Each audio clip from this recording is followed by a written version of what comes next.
ప్రతిరోజు ఇంటికి అవసరమైన వస్తువులను కొని తెస్తూ ఉంటాం. సాధారణంగా చాలా మంది ఎప్పుడు గుర్తుకు వస్తే అప్పుడు కొని తెస్తూ ఉంటారు.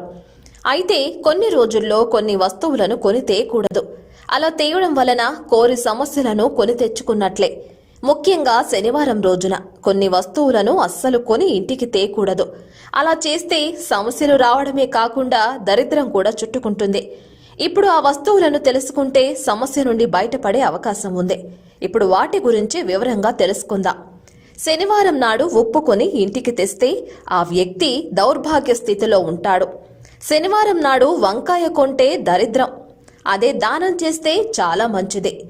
శనివారం నల్ల మిరియాలు కొంటే మన ఇంటిలోకి నెగిటివ్ ఎనర్జీ వస్తుంది. నల్ల నువ్వులను కొనడం వలన మనం అనుకున్న పనులు సజావుగా సాగక ఆటంకాలు వస్తాయి. నల్లని బట్టలను కొని ఇంటికి తెస్తే కోరి దారిద్ర్యాన్ని ఇంటికి తెచ్చుకున్నట్లే.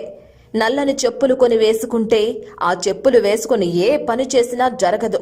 శనివారం నాడు ఇనుము వస్తువులను కొంటే ఆర్థికముగా నష్టపోతాం. అందుకే పెద్దవారు మోటార్ సైకిల్, కారు వంటివి శనివారం కొనవద్దని చెబుతూ ఉంటారు. ఆవాలు కూడా దరిద్రాన్ని మోసుకు వస్తాయి. అందువల్ల శనివారం ఆవాలను కొని ఇంటికి తేకూడదు. చూసారుగా ఫ్రెండ్స్, ఈ వస్తువులను శనివారం కొని ఇంటికి తేకుండా జాగ్రత్త పడండి. ఈ వీడియో కానీ మీకు నచ్చినట్లయితే లైక్, కామెంట్, షేర్ చేయండి. మరిన్ని అప్డేట్స్ కోసం సబ్స్క్రైబ్ చేయండి.